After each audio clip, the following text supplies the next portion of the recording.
प्रचंड देवजी, ऐकलंय तो भीमराव आज महानगरपालिकेच्या बाहेर सगळ्या चाळीला घेऊन जाणार आहे. जाऊ दे, काय होईल त्याने? एक केस आणखी करेल. तसही चाळीतले चाळीतून बाहेर तर आलेच आहे. चहा पिऊया. ऐकलंस का? 2 कप चहा घेऊन ये. म्हणूनच आम्हाला त्या गोष्टीची अजिबात चिंता नाहीये. नमस्कार. अहो, मला विचारायचं होतं की नरोत्तमसाठी चहा कोणत्या कपात आणू?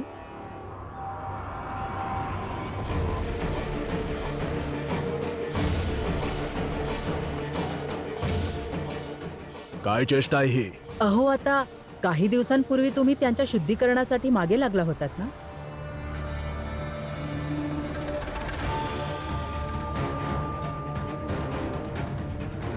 तर मला समजलंच नाही की अजून यांचं संपूर्ण शुद्धीकरण झालंय की नाही झालंय. म्हणजे मी त्यानुसार चहा त्या कपात आणून देऊ. वहिनी,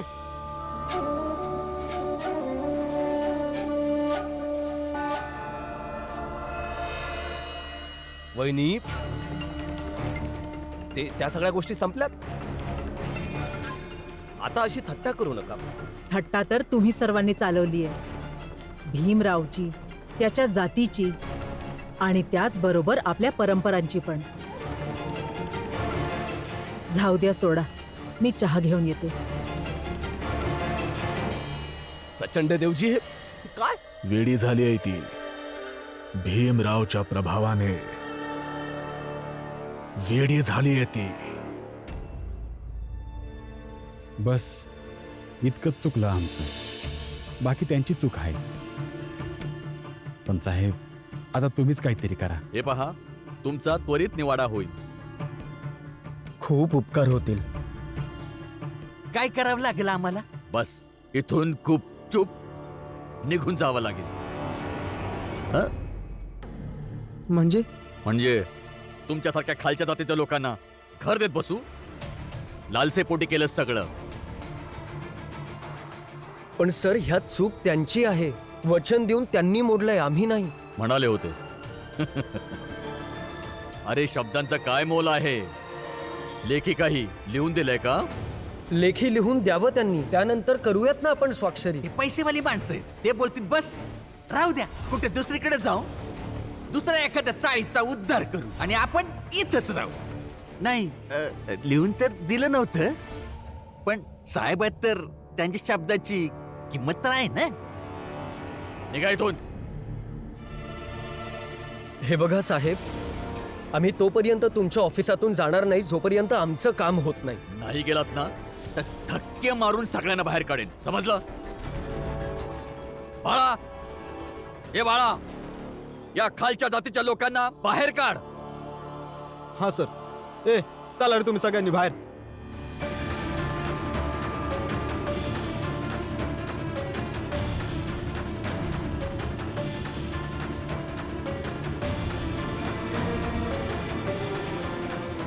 हे बघ पुरब, तू माझा मोठा मुलगा आहेस आणि मोठा मुलगा बापाचा खांदा असतो. मला आशा होती तू माझं सगळं ओझं तुझ्या खांद्यावर घेशील. निघा तुम्ही सगळ्यांनी बाहेर. बाळा, हे सगळे खालच्या जातीचे आहेत. केव्हापासून ऑफिसमध्ये वाद घालतायत? हाकलून दे. तुम्ही कोणत्या जातीचे आहात साहेब? मला कोणीच वर्गात बसू दिलं नाही. दादा, उद्यापासून आपण वर्गातच बसून शिकायचं.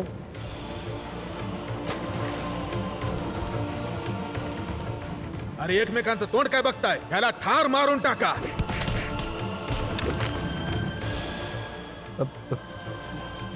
मोठ्या जातीचा आहे मी. तुम्ही व्हा बाहेर. नाही जाणार. उच्च जातीचे साहेब नाही जाणार. तुम्हाला जे करायचंय ते करा. बाळा, बघत काय बसलास? धक्के मारून बाहेर काढ यांना. ही खालच्या जातीची माणसं ऑफिस मध्ये येऊन तमाशा करणार काय? आखलून लाव यांना. हा बाळात हो, उच्च जातीचे आहेत. उच्च जातीचे आहेत. त्याच्याशी आपला काय संबंध? हे बघा सर, आम्ही इथे फक्त आमच्या कामासाठी आलो आहोत. आमचं काम करून द्या, आम्ही सर्वजण इथून निघून जाऊ. जोपर्यंत आमचं काम होणार नाही, आम्ही सर्व इथेच तुमच्या ऑफिसात बसून राहू. हा, भीमराव खरं बोलतोय. आम्ही सगळे इथं बसू. जोपर्यंत आमचं बोलणं नाही होणार तोपर्यंत कुठंच नाही जाणार. बाय, आम्ही इथंच थांबणार. आम्ही कुठं बी नाही जाणार. हो, सगळ्याच्या सगळे इथंच बसूया. बघूया की आपलं म्हणणं हे कवापर्यंत ऐकत नाही. बसा. आम्ही इथंच बसणार. हा साहेब, या सगळ्यांना हाकलणार का? कसं हाकलणार? काठीने मारून हाकलणार की गोळी घालून हाकलणार? सांगा ना साहेब. आणि हो साहेब, जरा थोडा वेळ विचार करून सांगा की तुमचा जन्म आमच्या जातीत झाला असता का तरीही तुम्हाला आम्ही असेच वाटलो असतो, ज्यांना धक्के मारून हाकलून दिलं जाईल? हाकले याला इथून. रस्ता अडवला आदरम्यानी. सुरडून टाका याला. आपली जात विसरून आमच्या सोबत राहू लागली आहेत. हे आमच्या सोबत नाही राहू शकत. ही गोष्ट सांगणं खूप गरजेचं आहे यांना. जा इकडून.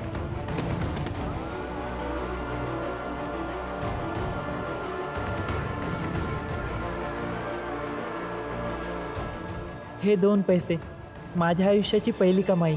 भीम, हे पैसे घे आणि शाळेची फी भर. सांगा ना, सांगा ना. सांगत का नाही?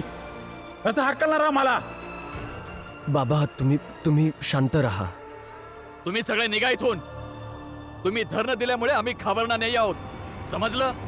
आणि आम्ही सुद्धा इथे तुम्हाला घाबरवायला नाही आलोय. आमच्या कामासाठी आलोय.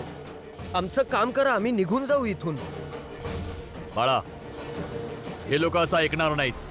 तू एक काम कर, शेजारच्या पोलीस स्टेशनला जा आणि शिपायला घेऊन ये आणि ह्या लोकांच्या हाडाचा चुराडा करून घरी पाठव.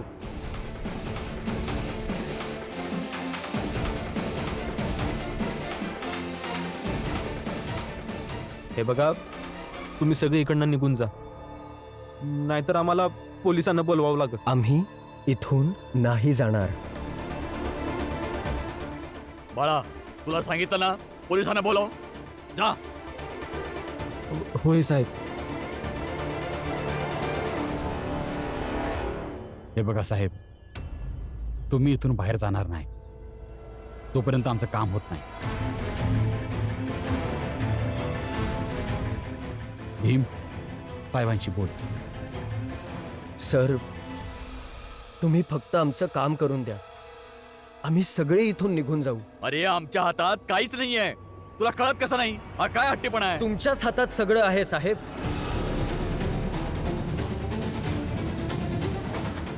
अच्छा, तुला माझ्यापेक्षा जास्त माहितीये की माझ्या हातात काय आहे काय नाहीये? नाही सर, मला फक्त इतकंच माहिती आहे. नगरपालिकेच्या कायद्याचं जे पुस्तक आहे, ह्या पुस्तकाच्या 4थ्या पानावरच्या शेवटच्या ओळीमध्ये हे लिहिलेलं आहे की तुम्हाला अधिकार आहे की जर तुम्ही लिहून दिलं तर प्रशासन घर किंवा जमिनीची पाहणी करण्यासाठी तिथे येईल आणि कोणत्याही प्रकारचे वाद मिटवण्यात येतील. तुम्ही आम्हाला कोऱ्या कागदावर लिहून द्या. तुम्ही दिलेला कागद घेऊन आम्ही पोलीस स्टेशनमध्ये जाऊ.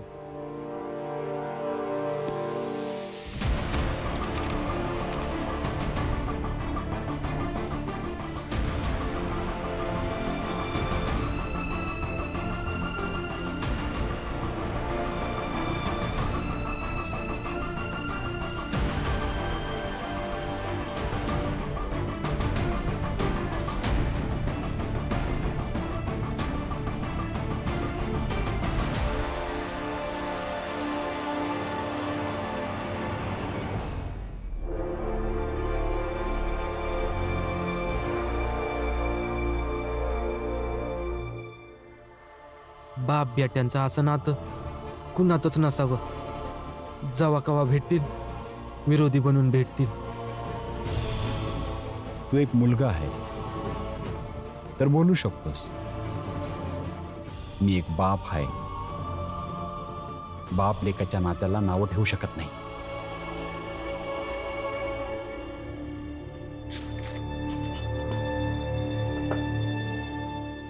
हे घे आणि जा.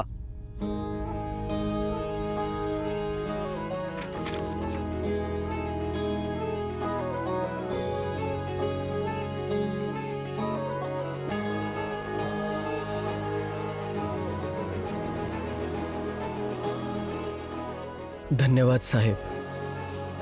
चला.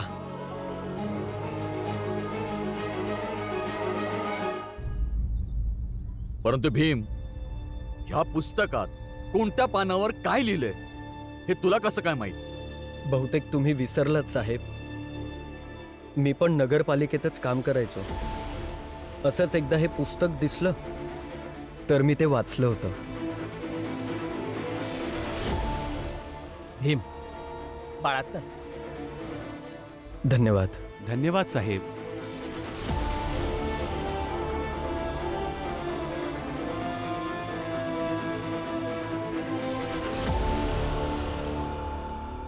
एकदा पुस्तक वाचलं आणि लक्षात राहिलं. हा भीमराव तर कमालीच आहे.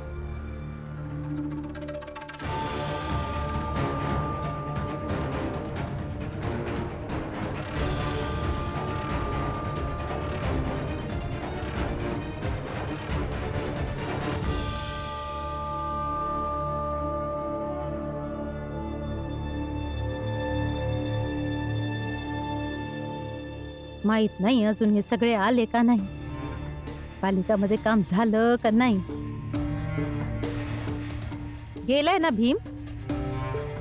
आम्हाला सगळ्यांना माहिती आहे, काहीतरी उपाय काढल्याशिवाय तो परत येणार नाही. काही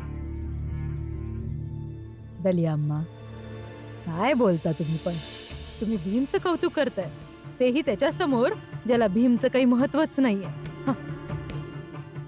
असू द्या हो, नाहीतर जिजाबाईला राग येईल. हो, येते राग मला. द्वेष करते मी त्याचा खूप. मला तर वाटतं माझ्या समोर कधी आलाच नाही पाहिजे तो, आणि मी त्याच्या समोर कधी नाही आली पाहिजे. आलं का तुमच्या लक्षात? आई, जाऊ दे ना रमा. तुला तर माहिती आहे ना, आईंना बोलायची सवय झाली आहे.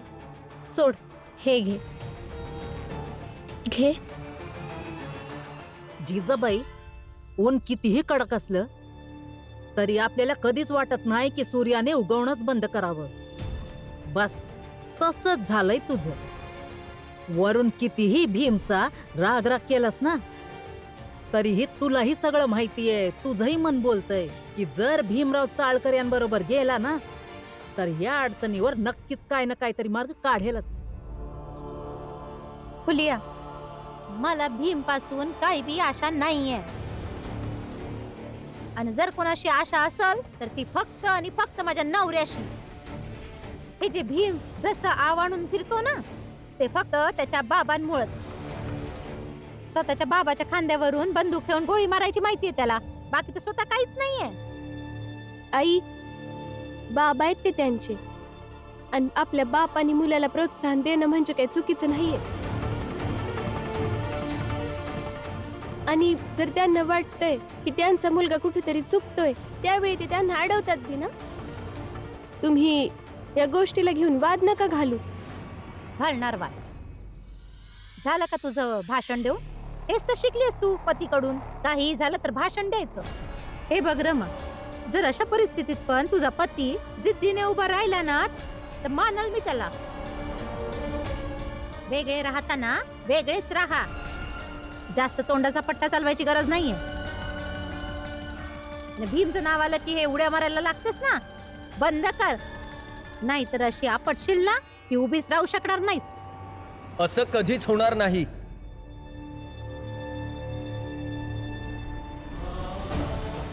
भीम आला. भीम, कधीच होणार नाही असं.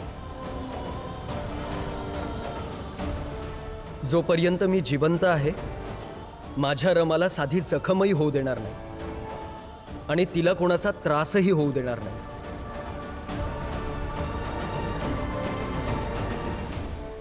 अहो पर बाबा तिथं झालं काय? हो रामजी भाऊ, काही निकाल लागला? आम्हा सगळ्यांना खूप धास्ती लागली सांगा ना.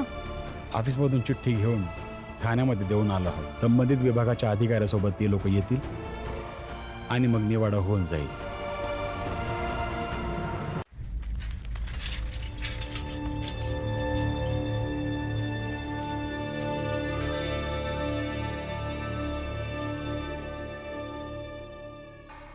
सर नमस्कार. कुठे इकडे कुठे चालला? या या आम्ही तुम्हाला सोडतो या. नाही ठीक आहे. एक कंप्लेंट आली आहे. काहीतरी चाळीची भानगड आहे. कोणीतरी ती बळकावून घेतली आहे. आम्ही तिकडेच चाललोय. कोणीतरी नाही,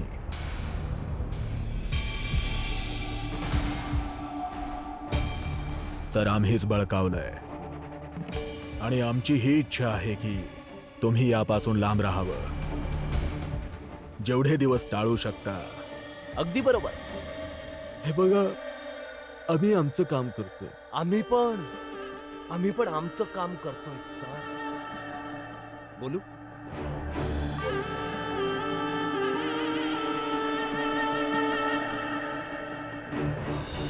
आता सर तुम्ही जनतेची इतकी सेवा करता, आम्हाला पण सेवेची संधी द्या. हं? काम आम्ही करतो, तुम्ही आराम करा. हे इतके पैसे आहेत की तुम्ही तुमच्या कुटुंबाबरोबर ट्रेन पकडून संपूर्ण भारताची भ्रमंती करू शकता. फक्त काही दिवस हा मुद्दा टाळा, बाकी आम्ही बघूनच घेऊ. भीमरावने कंप्लेंट केली आणि भीमराव बद्दल मला असं समजलंय खूप जिद्दी, हट्टी आणि खूप वाकडा आहे. जेव्हा त्याला एक कळेल की मी न्यायाचा सौदा केलाय, मग ना तो मला सोडणार ना तुम्हा लोकांना. केव्हा आहे तुमच्याकडेच.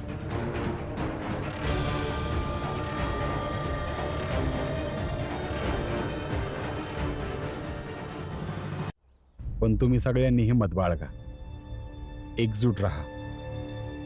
आज संध्याकाळपर्यंत आपल्या समस्येवर तोडगा नक्कीच निघेल.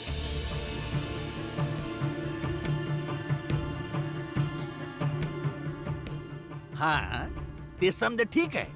जे होईल ते होईल. पण रामजी पूर्ण गोष्ट तर सांगा.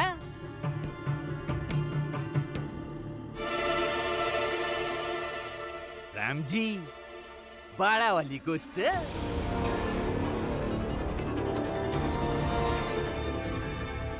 बाला, दादा, बाला तुम्हाला कुठे भेटला?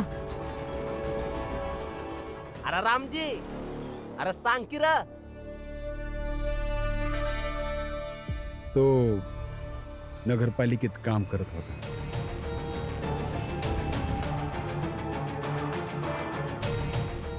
रामजी सगळं सांगण्यासाठी सांगितलं होतं मी तुम्हाला. अगदी सगळं.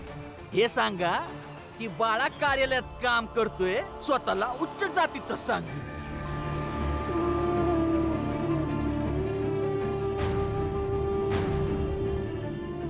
तो आमच्या समोर, आपल्या बापासमोर आणि भीमासमोर नजरेला नजर देऊन बोलला की तो उच्च जातीचा आहे.